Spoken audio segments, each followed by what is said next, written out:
got me. They get you? You got both of us.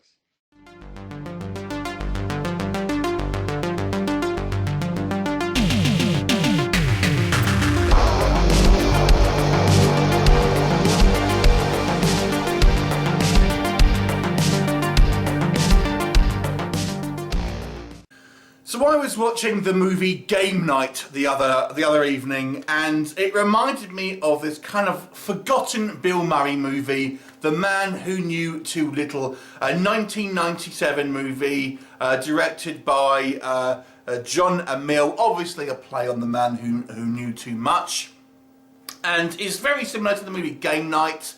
I remember the Michael Douglas movie The Game also, came out sometime, around this kind of period as well. And again, it's a very kind of similar film to that. So what am I talking about? It's essentially about the story of Bill Murray's character as he comes over to England to visit his brother who is living over there, who is on the eve of kind of signing some very kind of important business deal. And to kind of get rid of him just for the evening, his brother signs Bill Murray's character up to a kind of like a interactive theatre experience, of which basically, he's inducted into some sort of like crime caper, and basically it's all improv, and has to kind of like make decisions and stuff like that. However, he kind of ends up getting involved in a real, much larger kind of like dangerous situation involving spies, scheming governments, bombs, assassination attempts, and all sorts.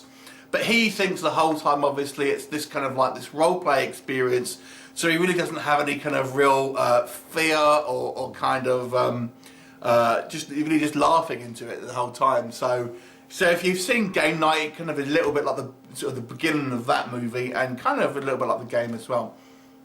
So I saw this film a long time ago, and I did enjoy it, I've got to say. It's a Bill Murray film that not a lot of people talk about these days. I mean, the actual premise here, it's a fun premise, but it's a little bit silly. I mean, it goes just kind of like, it's more of a spoof to it, to be honest with you, because things are so kind of outlandish, and kind of things just happen to fall in a certain way so often. It gets to the point where it's just like, oh, come on, it's maybe going a little bit too far. But that's part of the fun of this movie. It's just these kind of like these outlandish situations keeps happening, and purely by chance things just seem to kind of work out for Bill Murray's character. And the whole way through this movie, he's getting a love interest through obviously the very sexy Joanne Whaley, defeating the bad guys, winning the respect of his enemies, and all stuff like that. The whole time just thinking it's some kind of like prank, and kind of not taking kind of things too seriously.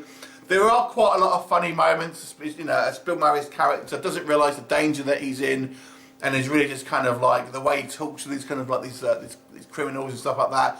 There are some funny moments. There are kind of a few action sequences as well. I mean, the premise is maybe, like I've said, the only criticism I have of this movie is the premise is stretched so thin. You just think it does border on being a parody a lot of the times. The fact where it's just like, these things, no one can expect this kind of like all of this stuff to happen. Like police chases and stuff like that, and using public roads for all sorts of good shenanigans.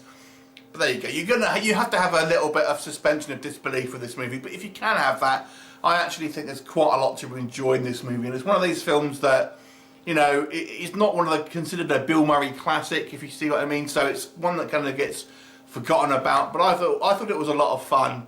And I had some good chuckles with it, so I'll give it a 7 out of 10. I actually got to say, I really do quite love this movie, despite the fact that in this day and age, you have to look at things maybe a little bit more critically, and it kind of is maybe just borders on a little bit too silly at times. So have you seen it? What did you think of it? Leave me a comment, and I shall look forward to it next time.